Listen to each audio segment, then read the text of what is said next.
Question বলা, মোট দুটো কোশ্চেন বলেছে, দিয়ে কথা বলছে।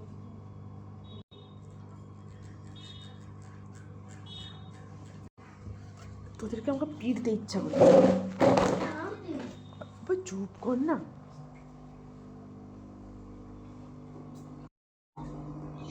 হ্যাঁ, ওকে।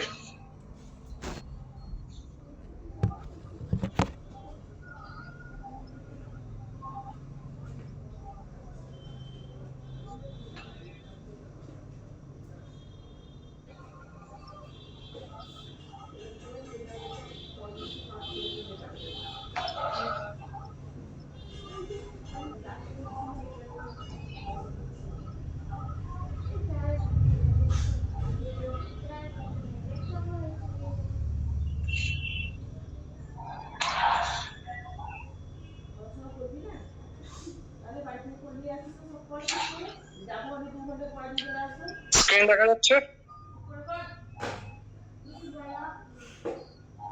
বলছি স্ক্রিনটা কি ভিজিবল আছে? না দাদা।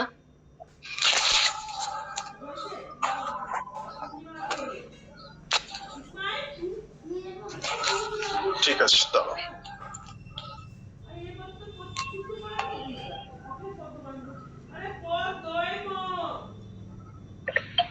সেকেন্ড, জাস্ট একটু দাঁড়িয়ে যাও, আরো দুজন জয়েন করছে।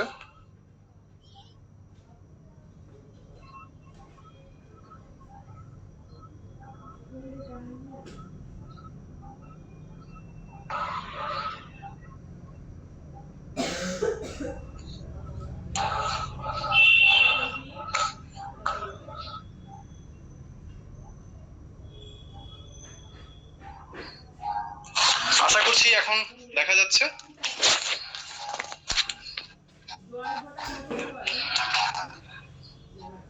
বলছি এখন কি স্ক্রিনটা ভিজিবল আছে? Hello hello. দাদা দেখা যাচ্ছে। ও, কেউ তো কিছু বলছে না দেখে আমি নিজেই ভয় পেয়ে গেছিলাম যে সত্যি স্ক্রিনটা কি দেখা যাচ্ছে না, কারণ আগেরটাতে হয়তো আমি নিজেই বুঝতে পারিনি, কিন্তু এটাতে তো দেখা যাওয়ার কথা। যাই হোক, থ্যাংক ইউ সুকলাল। তো মোটামুটি আজকের আমরা একটা ছোট্ট ক্লাসে, মানে একটা স্ন্যাপ ক্লাসে, ব্রিফ ক্লাসে আমরা আজকে যেটা নিয়ে একটু ডিসকাস করবো সেটা হচ্ছে যে এজিং। আমি আগের দিনই বলেছিলাম যে আমরা এজিং নিয়ে একটুখানি ডিটেলে ক্লাস করব, এই কারণে কারণ এজিং শব্দটাকে আলাদা করে আমাদের সিলেবাসে দেওয়া রয়েছে, সেই জন্য। এবার সেই হিসেবে যদি আমরা এজিং শব্দটাকে একটু ভালো করে ভাঙি বা দেখার চেষ্টা করি, তাহলে সেখানে ফার্স্ট যে জিনিসটা, মানে যে শব্দ থেকে এজিংটা আসছে সেটা হচ্ছে যে এজ। এজ বলতে কি, যে কোনো ব্যক্তি, যে কোনো ইন্ডিভিজুয়ালের, আমরা কিন্তু এখানে বায়োলজিক্যাল এজ যেটা সেটা নিয়ে কথা বলবো না। যদি আমরা বায়োলজিক্যাল এজ নিয়ে কথা না বলি, তাহলে আমরা যে এজ নিয়ে কথা বলবো সেটা তাহলে কোন ধরনের এজ না, সেটাকে আমরা বলি আমাদের ক্রোনোলজিক্যাল এজ। Y chronology? কারণ আমরা যে বয়সে জন্মাই, মানে যে সময়ে জন্মাই, এবং সেই সময়ে জন্মানো থেকে আমরা যত বছর বেঁচে আছি এবং যা যা করছি সেটা নিয়ে যা কিছু আমরা চর্চা করি সেটাকে আমরা এজিং বা এই শাখাতে ফেলি। এই শাখাটার আরেকটা খুব সুন্দর একটা বৈজ্ঞানিক শব্দ দেওয়া হয়, সেই শব্দটা হচ্ছে জেরন্টোলজি বা সোশ্যাল জেরন্টোলজি। আই থিঙ্ক সবার ক্লিয়ার শোনা যাচ্ছে?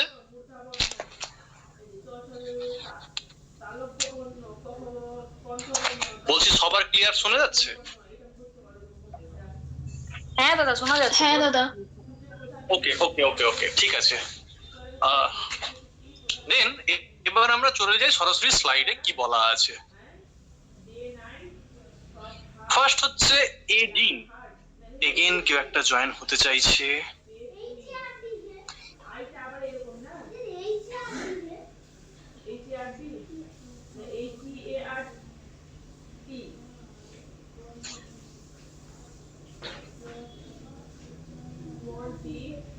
দেখা যাচ্ছে?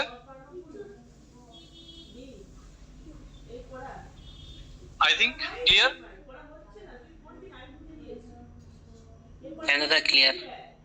ওকে ওকে ওকে, কেউ একজন চট করে বলে দেবে যে হ্যাঁ ঠিক আছে ওকে। তো ফার্স্ট যদি আমরা দেখি যে এজিং শব্দটা, সেটাকে ডিফাইন করা হয়েছে কিভাবে, না বিভিন্ন জনের বিভিন্ন রকম ডেফিনেশন থাকলেও আমরা নর্মালি যে শব্দগুলো মনে রাখবো, ageing is the progressive accumulation of change with time associated with or responsible for the ever increasing susceptibility to disease and death which accompanies advancing age।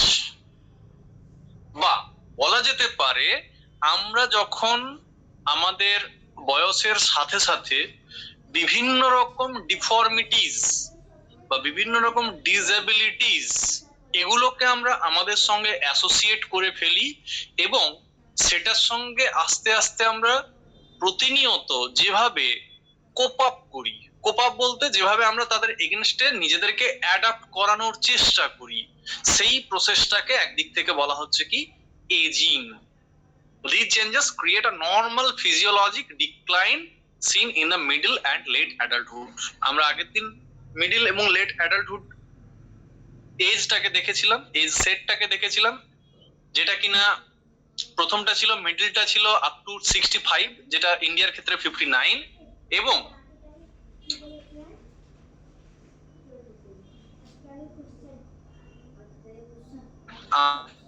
আবার আরেকটা জায়গায় বলা হয়েছে কি, it is the processing of becoming older, আমাদের বুড়ো হওয়ার ঘটনাটা। এবার এটার বিভিন্ন রকম অ্যাসপেক্ট রয়েছে, যেমন যেমন এটাকে ডায়নামিক দিক থেকে দেখলে বা হলিস্টিক দিক থেকে দেখলে এটার biological, physiological, environmental, psychological, behavioural, even social প্রসেসটাকেও কিন্তু আমাদের কাউন্ট করতে হয়, খেয়াল রাখতে হয়। জেরন্টোলজি তো আমি বললাম। এবার এই সম্পর্কে বেশ কয়েকজনের ডেফিনিশন তোমরা কিন্তু এখানে পেয়ে যাবে। 1961-এ শক যেটা দিয়েছেন, বা অ্যাডেলম্যান 1971-এ যেটা বলেছেন, বা হারমান 1985-এ বলেছেন। এরা যা বলেছেন যে, যেমন ধরো যদি আমি জনসনের ডেফিনিশনটা দেখি, ageing is regarded as normal or physiological process. অর্থাৎ যত রকম অ্যাবনর্মালিটি আমাদের ছেঁকে ধরে, সেই অ্যাবনর্মালিটি ইজ নর্মাল, ওনার কথা অনুযায়ী। কেন? or physiological process distinct from abnormal or pathological process। অর্থাৎ যে সমস্ত প্যাথোলজিক্যাল প্রসেস গুলোকে আমরা ডিজিজ বলে কাউন্ট করি, সেই ডিজিজের থেকে এটা কিন্তু আলাদা। যদি কোনো ব্যক্তির ডিজিজ হয়ে থাকে, সেটার কোন রকম কোনো কজ থাকে, এবং সেই কজ গুলো এমন কিছু কজ যেটাকে এড়ানো হয়তো যায়নি, এবং যেটা রেজাল্ট বা এফেক্ট কিন্তু আমাদের মারাত্মকভাবে পড়ে। কিন্তু উল্টো দিকে এজিং যদি বলা যায়, এজিং এর ক্ষেত্রে কিন্তু আমাদের ওই মারাত্মক প্রভাবটা থাকে না, as it is a normal process related with age or related with becoming older, so it is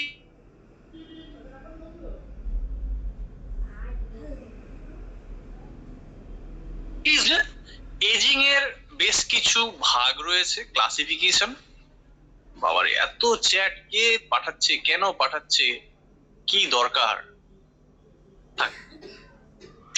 ageing এর বেশ কিছু ক্লাসিফিকেশন রয়েছে, যার মধ্যে যেমন ইউনিভার্সাল এজিং। ইউনিভার্সাল এজিং বলতে কি বোঝায়? এর এজিং এমন একটা ট্রেট, সেটা ইউনিভার্সালি সব জায়গাতে রয়েছে। যত জায়গা আমরা দেখি পৃথিবীতে, সমস্ত মানব সম্প্রদায়ের মধ্যে এই এজিং বা বয়সজনিত যে বাধা বিপত্তি গুলো, সেগুলো কিন্তু সব জায়গাতেই সমানভাবে লক্ষ্য করা যায়। প্রবাবিলিস্টিক এজিং, একদিকে আমরা যদি বলি যে আগের দিনই আমরা দেখেছিলাম যে ক্লাসিফিকেশনটা, সেই ক্লাসিফিকেশন অনুযায়ী আমরা 65 কে ধরেছিলাম এজেড, বাট ইন্ডিয়ার ক্ষেত্রে সেটা আলাদা, অন্যান্য কান্ট্রির ক্ষেত্রে আলাদা। যেখানের সোশিও ইকোনমিক কন্ডিশন যেমন, যেখানে স্ট্যান্ডার্ড অফ লিভিং যেমন, সেখানের এজিং এর এজ সেটআপ, ইভেন এজিং লাইফের যে কোয়ালিটি বা এজেডদের মধ্যে যে কোয়ালিটি অফ লাইফ, সেটাও কিন্তু ডিফার করে যায়। ক্রোনোলজিক্যাল এজিং অর্থাৎ আমি প্রথমেই যে কথাটা দিয়ে শুরু করেছিলাম যে we can estimate the chronological age of a person easily, which is the central idea of gerontology, but it includes all spherical components like social, socio-psychological, biological, etc., etc., etc., even environmental. তো এগুলো কিন্তু ক্রনোলজিক্যালের থেকে আলাদা। যেমন আমরা বলি যদি social ageing, how to act with society, how to act with its member, how to behave with the other people in our society, এটার উপর ডিপেন্ড করছে our social aging। যেমন অনেকে আমাকে বলে হ্যাঁ এই তো এখনো বাচ্চাদের মতন প্রচন্ড ইয়ার্কি করে, এই ছেলে মানুষই ওটা সেটা ওটা করে। আবার কারোর মনে হয় এ তো প্রচন্ড খারুস টাইপের, কারোর সঙ্গে ঠিকঠাক করে কথা বলতে পারে না। আবার কারোর মনে হয় বাবারে এইটুকু বাচ্চা আবার কি বড় বড় কথা বলে, পাকা পাকা কথা বলে। This is the differentiation of social ageing. আবার বায়োলজিক্যাল এজিং অর্থাৎ আমার বায়োলজিক্যাল সিস্টেম বা ফিজিওলজিক্যাল সিস্টেম বা আমার যে অর্গান, সেই অর্গানগুলো বর্তমানে যে অবস্থাতে আছে এবং যে অবস্থাতে থাকা উচিত সেটা অনেক ক্ষেত্রেই ভ্যারি করে যায়। আমি নাম নিচ্ছি না কারো, কিন্তু আমাদের প্রণম্য যারা শিক্ষক মহাশয়, তাদের মধ্যে অনেকেই থাকেন যারা কি করেন হেলদি লাইফস্টাইলের মধ্যে যান না। ফলে তাদের মধ্যে একটা অভ্যেস তৈরি হয়ে যায় কি, যে শরীরটাকে যত খুশি ধ্বংস করা, যে কোনো ভাবেই হোক। সেই ধ্বংসের অবশেষ হিসেবে বা একটা এফেক্ট হিসেবে আমরা কি দেখতে পাই?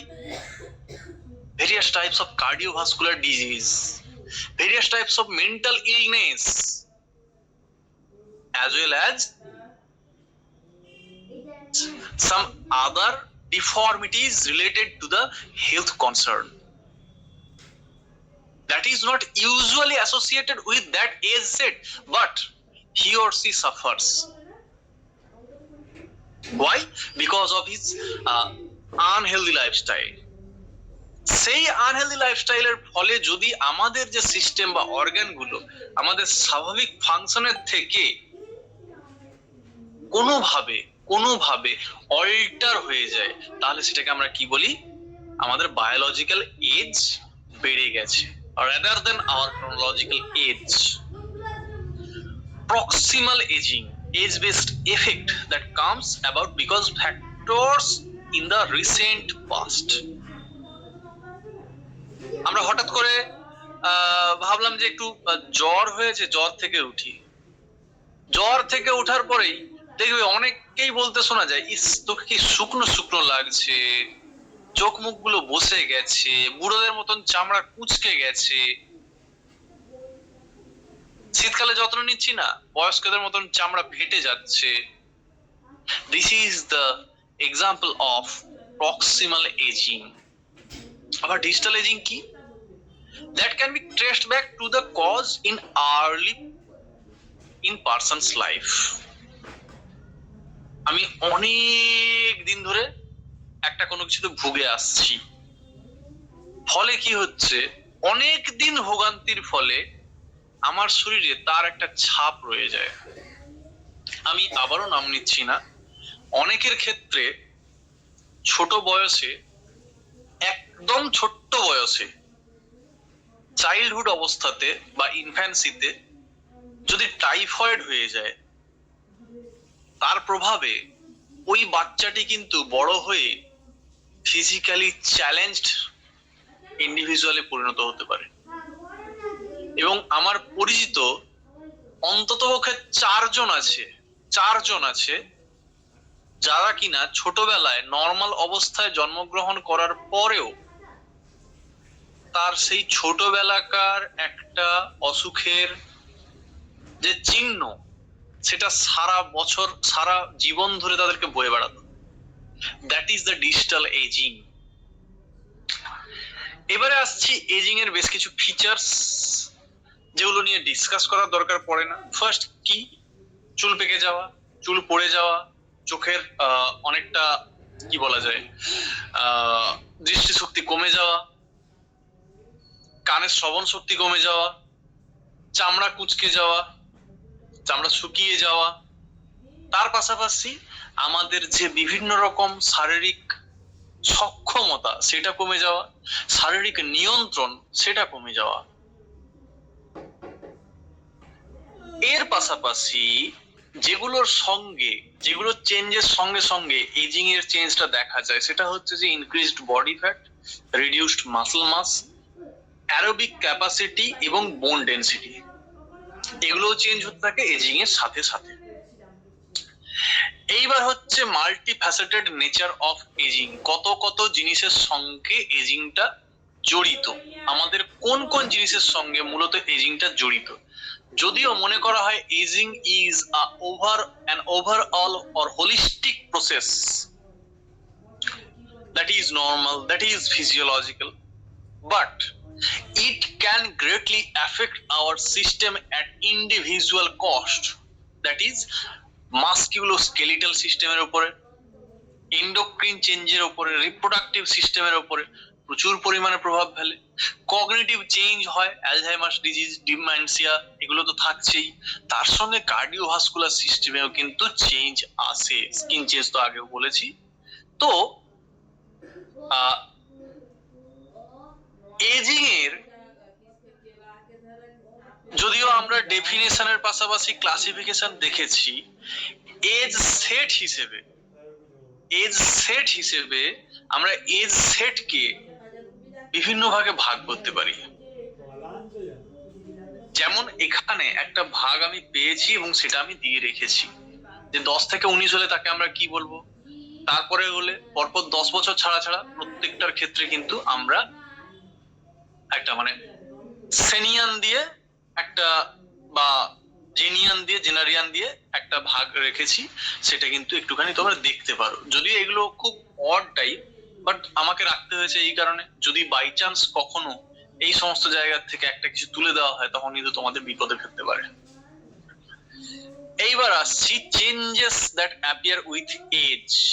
প্রত্যেকটা সিস্টেমের সঙ্গে কিভাবে এজিংটা রোল প্লে করে বা এফেক্ট করে সেটা কিন্তু এখানে দেওয়া রয়েছে। আমি জাস্ট রিডিং পড়ছি না, এখানে প্রত্যেকটা জিনিস খুব ছোট্ট ছোট্ট করে দেওয়া রয়েছে এবং তোমরা দেখতে পাচ্ছ যে এই সমস্ত জিনিসটা আমি কালেক্ট করেছি ইপিজি পাঠশালা থেকে, কারণ ওখানে খুব সুন্দরভাবে একদম টু দা পয়েন্ট ছোট্ট ছোট্ট করে এখানে দেওয়া আছে। এবার যদি চাও তোমাদেরকে বইয়ের থেকে আমি দিতে পারি, কিন্তু বইয়ের হলে কি বলতো অনেকটা তো বাড়তি জিনিসপত্র লেখা আছে, সেগুলোকে আলাদা করে আমাকে বের করতে হতো বলে আমি জাস্ট ব্রিফ এটা রেখেছি। কারো যদি দরকার মনে হয় সে বই পড়বে, কারো যদি মনে হয় যে না বইয়ের দরকার নেই, আমি এটা দেখেই আপাতত ফার্স্ট একটু নিজেকে চার্জ করবো, তার জন্য এটা রয়েছে। তার পাশাপাশি নর্মাল এজিং এবং হেলদি এজিং। এই যে বললাম ageing is a normal process, but এই নর্মাল প্রসেসটাকে আমি গড়মাল করতে পারি কিভাবে না, আমার আনহেলদি লাইফস্টাইলটা আমি যদি সাস্টেইন করি একদম অল্প বয়স থেকে শেষ বয়স পর্যন্ত, মানে এজিং অবধি যেতেও পারি আবার নাও যেতে পারি সেই পর্যন্ত, তাহলে কি হবে তার যে এফেক্টটা সেটা এজিং এর সঙ্গে একটা পজিটিভ কোরিলেশন হয়ে কি হয়ে যায় না, ওই ধরনের জিনিসপত্র আনহেলদি লাইফস্টাইল যত আমি বেশি করব এজিং তত তাড়াতাড়ি চলে আসবে, এবং এজিং যত বেশি আসবে আনহেলদি লাইফস্টাইলটা আরো বেশি তাড়াতাড়ি এফেক্ট ফেলতে পারবে। ফলে সেক্ষেত্রে নর্মাল এজিং এবং হেলদি এজিং দুটোর মধ্যে তফাৎ রয়েছে। এই এজিং প্রসেসটাকে যতখানি পারা যায় যদি আগলে রাখতে হয়, তার একমাত্র উপায় হচ্ছে আমাদেরকে একটা ব্যালেন্সড লাইফ বা হেলদি লাইফ লিড করা। Normal ageing is a normal process, but if we are practising a healthy lifestyle, we can adjust with aging process easily and we can adapt the aging life with a suitable changes, with a suitable manner, যেটা এখানে mainly বলা আছে। যেমন কি normal ageing এর ক্ষেত্রে যা যা হয় সেগুলো হতে থাকবে, বাট হেলদি এজিং এর ক্ষেত্রে কি we will be fit for functional ability, fit for any kind of exercise, fit for any kind of thinking. আমার বাবা যে বয়সে গিয়ে বিভিন্ন জিনিসপত্র ভুলে যাচ্ছেন, ওই বয়সে গিয়েও একজন বিজ্ঞানী সে কিন্তু নিরলস প্রচেষ্টায় গবেষণা করে চলেছেন। So what is the difference? Difference of quality of life. এইবার আসছি বিভিন্ন রকম থিওরির ক্ষেত্রে মোটামুটি এখানে 6-3-9 খানা থিওরির কথা লেখা আছে। এবার প্রত্যেকটা থিওরি ছোট্ট ছোট্ট করে দেওয়াও আছে। তোমাদের যদি মনে হয় যে হ্যাঁ এগুলোর সবের ডিটেলস চাই, তাহলে প্লিজ আমাকে একটু নক করে দিও। নক করে দিলে আমি এগুলো সবের ডিটেলস দিয়ে দিতে পারবো। এখানে ছোট্ট ছোট্ট করে যে প্রোগ্রাম সেন্সর থিওরি বা এন্ডোক্রিন, ইমিউনোলজিক্যাল, এগুলো সব কিন্তু এখানে দেওয়া আছে। এবার আমি আর এগুলোতে যেতে আজকে খুব বেশি সময় পাচ্ছি না। এই জায়গাটা, এই যে টেলোমিয়ার থিওরি, এখানে টেলোমিয়ার থিওরি কোথায় আছে, এই যে টেলোমেরিক থিওরি, এই টেলোমেরিক থিওরির কিন্তু একটা নেটওয়ার্ক এখানে দেওয়া রয়েছে। যে টেলোমিয়ারটাকে যদি আমরা মেইনটেনেন্স করতে পারি তাহলে আমাদের এজিংটা কিন্তু অনেকটা দেরিতে আসে। যদি টেলোমিয়ার যত লেন্দি থাকবে তত আমাদের এজিংটা ডিলে হবে, আর যত টেলোমিয়ার শর্টেজ হবে বা যতটা সেটা আস্তে আস্তে ছোট হয়ে আসবে, ডিক্রিজ ইন সাইজ হবে, তত কিন্তু আমাদের বেশ কিছু শারীরিক অবনতি ঘটবে, যার ফলস্বরূপ আমরা এজিং প্রসেসটাকে আমাদের লাইফে এন্ট্রি দেব। এবং কোনটার সঙ্গে কোনটা কিভাবে অ্যাসোসিয়েটেড সেটা এখানে খুব সুন্দরভাবে দেওয়া আছে। যদি তোমরা চাও একটুখানি দেখলে এটা বুঝতে পারবে। এটা স্ক্রিনে বলে বোঝা যাচ্ছে না, তোমরা প্রিন্ট কপির ওপরে যখন চোখ বোলাবে তখন নিশ্চিত যে তোমরা টেলোমিয়ারের গুরুত্বটা বুঝতে পারবে। আমি ইম্পর্টেন্স অফ টেলোমিয়ার বোঝাতে গিয়ে সেদিন যেটা বলেছিলাম। এখানেও থিওরি গুলো অল্প বিস্তর দেওয়া আছে, আমি আর যাচ্ছি না। ও বাবা, প্রচুর থিওরি দেওয়া আছে, প্রচুর থিওরি দেওয়া আছে। দেখো, এই থিওরি গুলো সম্পর্কে তোমাদের একটা টাস্ক দেওয়া রইল। কোন থিওরি কে ডিসকভার করেছে বা কে প্রপোজ করেছে বা কে পায়োনিয়ার করেছে, কত সালে করেছে, কি বলতে চেয়েছে একটা লাইনে, যদি এক্সাম্পল থাকে এক্সাম্পল, যদি লিমিটেশন থাকে লিমিটেশন, তাহলে name of the theory, type of the theory, proponent, year, main concept বা basic principle, criticism, example, criticism. এই কয়েকটা জিনিস রেডি করে আমাকে কালকের মধ্যে পাঠাবে। যদি কারোর খুব পড়াশোনার চাপ থাকে তাহলে তাকে বলছি না, বাট আমি সবাইকে যেহেতু বলে রাখছি তার মধ্যে সবাই আসছো, আশা করছি আমার থেকে বেশি চাপে তোমরা নেই কেউ। যদি কেউ থাকো প্লিজ একটু হাত তুলে। হ্যাঁ, তাহলে কিছু রিপিট করতে পারবে, অল্প রিপিট করতে পারবে, মানে যেই আমি ফরম্যাটটা বলছি বলছিলে। থিওরিটার নাম, থিওরির নামের পাশাপাশি থিওরিটা কে প্রপোজ, কি টাইপের থিওরি যদি দিতে পারো খুব ভালো হয়। ঠিক আছে, যে প্রোগ্রাম থিওরি কি, ডেভেলপমেন্টাল থিওরি বা কোন ধরনের, আর কে প্রপোজ করেছে, কবে করেছে, বেসিক প্রিন্সিপাল কি আছে, ওয়ান লাইনার কিন্তু বেসিক প্রিন্সিপাল ওয়ান লাইনার, একটা লাইনের মধ্যে তোমাকে বোঝাতে হবে যে কি বোঝাতে চেয়েছে। এক্সাম্পল ব্রিফ, মানে কোনো ডেসক্রিপটিভ এক্সাম্পল না, এক্সাম্পল তার সঙ্গে ক্রিটিসিজম। আবারও বলছি, theory, proponent, theory, type, proponent, year, principle, example, criticism. ব্যাস, এটা তোমাদের দায়িত্ব। জিনিস তোমাদের হাতে তুলে দেওয়া আছে, যেটা দেখছো যে এখানে নেই, সেটা তোমাদের কাজ হবে একটু গুগল করার পাশাপাশি যদি মনে হয় যে না পাচ্ছ না, তাহলে স্কিপ করে সেটা জাস্ট একটা ডট দিয়ে দেবে যে ড্যাশ নেই, পাওয়া যাচ্ছে না। কিন্তু আমার চাই, কে করতে পারো দেখি, না হলে তো লাস্টে আমি আছি। ওকে, এইবার আসছি ফ্যাক্টরস অফ এজিং। ফ্যাক্টরস এর মধ্যে বায়োটিক, অ্যাবায়োটিক, সোশিও ইকোনমিক।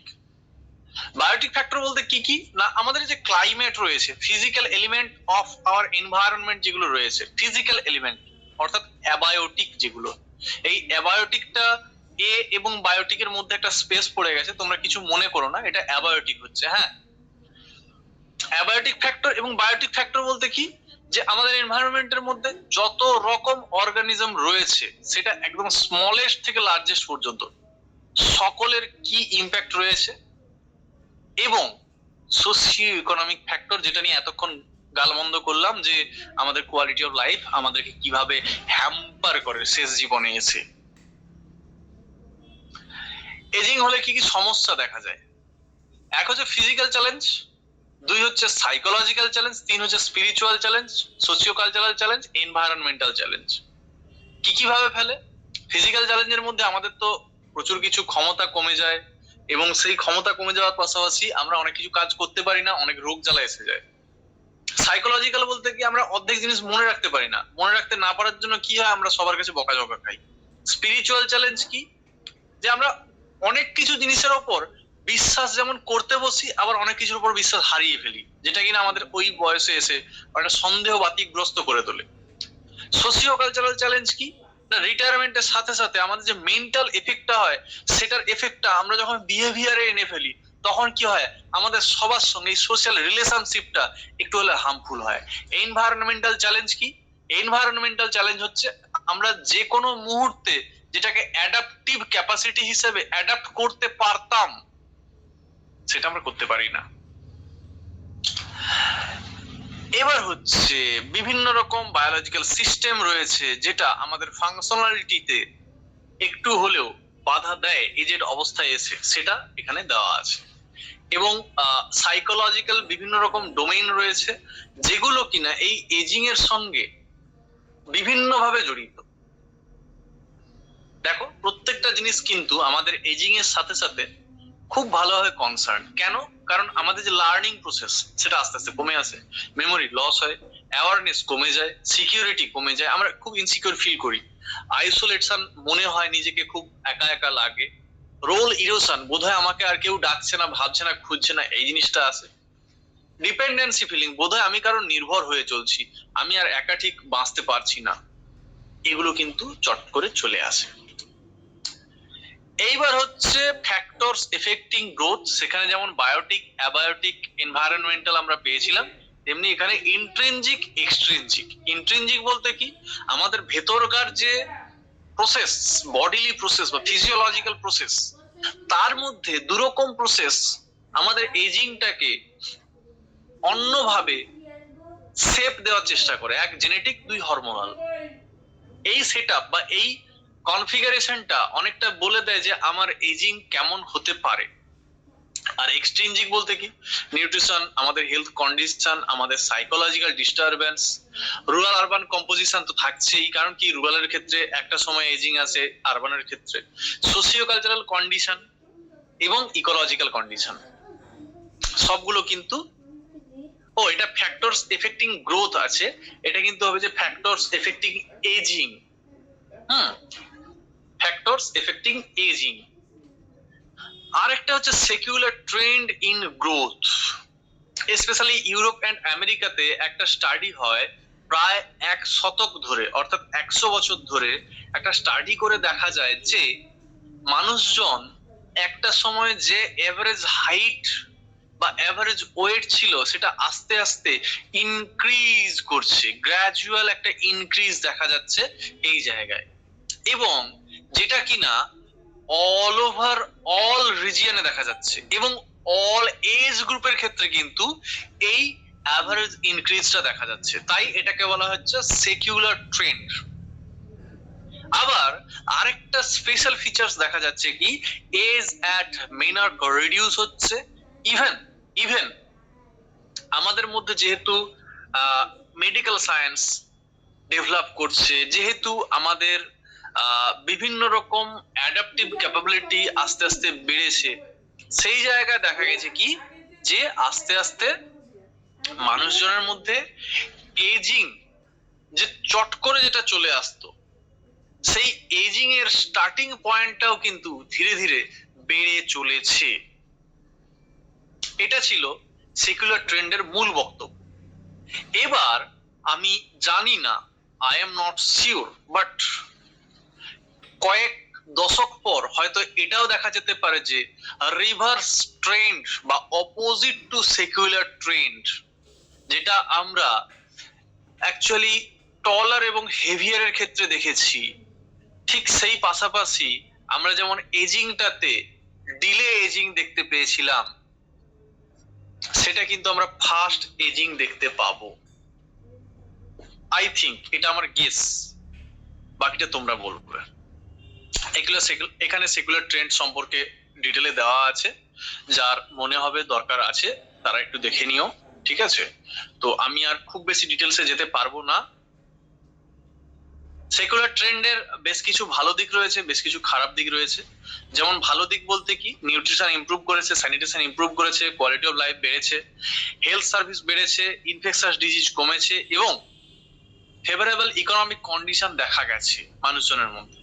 আবার উল্টো দিকে কি হয়েছে না, বেশ কিছু জায়গায় আমাদের হেলদি লাইফস্টাইলটা আস্তে আস্তে অ্যাডিপোসিটি এনেছে, আবার হায়ার ওবেসিটি চলে আসছে, health risk specially in cardiovascular system. Genetic চেঞ্জটা খুব র্যাপিড হচ্ছে এবং সোশিও ইকোনমিক ডিসপারিটি দেখা যাচ্ছে। যেমন একটা গ্রুপ ওভার নিউট্রিশনে ভুগছে, একটা গ্রুপ আন্ডার নিউট্রিশনে ভুগছে। এই জায়গা কিন্তু আস্তে আস্তে চলে আসছে, যেটার জন্য আমি এক্ষুনি বললাম যে সেকুলার ট্রেন্ডের যে খারাপ জায়গাগুলো, সেগুলো কিন্তু আমাদের কয়েক দশক পরেই হয়তো দেখতে হতে পারে, যেটা বর্তমান আলোচনায় আমাদের একটা দুশ্চিন্তার বিষয় হয়ে আস্তে আস্তে দাঁড়াচ্ছে। ওকে, আপাতত এই ছিল আমার আজকের ভূমিকা। আমি আজকের খুব বেশি সময় তোমাদের দিতে পারলাম না, তার জন্য সরি। আমার বেশ কিছু কাজ রয়েছে, তো আমি চেষ্টা করছি এরকম ছোট ছোট করে হলেও এক একটা মডিউল শেষ করে দেওয়া। সোমবার সকালের ক্লাসটা অফ রাখছি, পরিবর্তে কখন হচ্ছে না হচ্ছে আমি সেটা তোমাদেরকে রবিবারের মধ্যে জানিয়ে দিচ্ছি। রবিবারের মধ্যে আমি জানিয়ে দিচ্ছি যে কোন সময় ক্লাস হবে কি না হবে, যদি সেটা সম্ভব হয় বা না হয় সেটা আমি তোমাদের জানিয়ে দেবো। ওকে, চলো তাহলে, যদি কোনো ইস্যু থাকে, যদি কোনো ডাউট থাকে, তাহলে প্লিজ সেটা শেয়ার করো, আমি সেই মতো তোমাদের। কোন পয়েন্টটা বাবা? এজিং এর 2 নম্বরটা ছিল যে প্রবাবিলিটি এজিং। ও আচ্ছা, টাইপ অফ এজিং এর যে জায়গাটা ছিল, ঠিক আছে। তো এজিং এর যে টাইপটা ছিল, হ্যাঁ, সেই টাইপের মধ্যে আমরা মূলত ফার্স্ট যেটা দেখেছিলাম ক্রোনোলজিক্যাল এজিং। না, ক্রোনোলজি তো ফার্স্টে ছিল না, কি কি ছিল? দাঁড়াও আমি স্লাইডটাতে চলে যাই। Universal ageing. হ্যাঁ, ইউনিভার্সাল এজিং। ইউনিভার্সাল কেন বলা হয়েছে? কারণ সব জায়গাতে সমানভাবেই আমরা দেখতে পাই কি যে এজিং এর কিন্তু একটা এফেক্ট রয়েছে, এবং ageing, presence of ageing is universal. That's why ageing is a universal phenomena. এটা দুই, প্রবাবিলিস্টিক এজিং। সব জায়গাতে এজিংটা সমান সময়ে আসে না, but we can predict something about ageing. আমরা তাদের লাইফস্টাইল দেখে অনেককে অনেক কিছু বলে দিতে পারি যে at the end of your life তুমি কোন জায়গায় গিয়ে দাঁড়াতে পারো। সেটাকে বলা হচ্ছে কি প্রবাবিলিস্টিক এজিং, কারণ এখানে প্রবাবিলিটিটাকে আমরা কাজে লাগাতে পারি। ক্রোনোলজিক্যাল এজিং, আমার জন্ম থেকে বর্তমানে আমি কত বছর বয়স পর্যন্ত আছি এবং সেই অনুযায়ী এজিংটা কিভাবে হচ্ছে। সোশ্যাল এজিং, সোশ্যাল নর্মসটাকে আমি কিভাবে ইউজ করছি বা ডিসইউজ করছি বা মিসইউজ করছি, সেই জায়গাটাকে দেখায় কি সোশ্যাল এজিং। যে আমি কতটা সোসাইটিটাকে শিখেছি, বয়সের সাথে সাথে আমার সোশ্যাল বিহেভিয়ারটা কতটা ডেভেলপ করছে সেটা। বায়োলজিক্যাল এজিং, আমার বায়োলজিক্যাল যে প্রসেস গুলো চলছে, আমার বডির মধ্যে যে সিস্টেম গুলো রয়েছে, সেই সিস্টেম গুলো আমার এজ অনুযায়ী ঠিকঠাক ফাংশন করছে কি করছে না সেটা।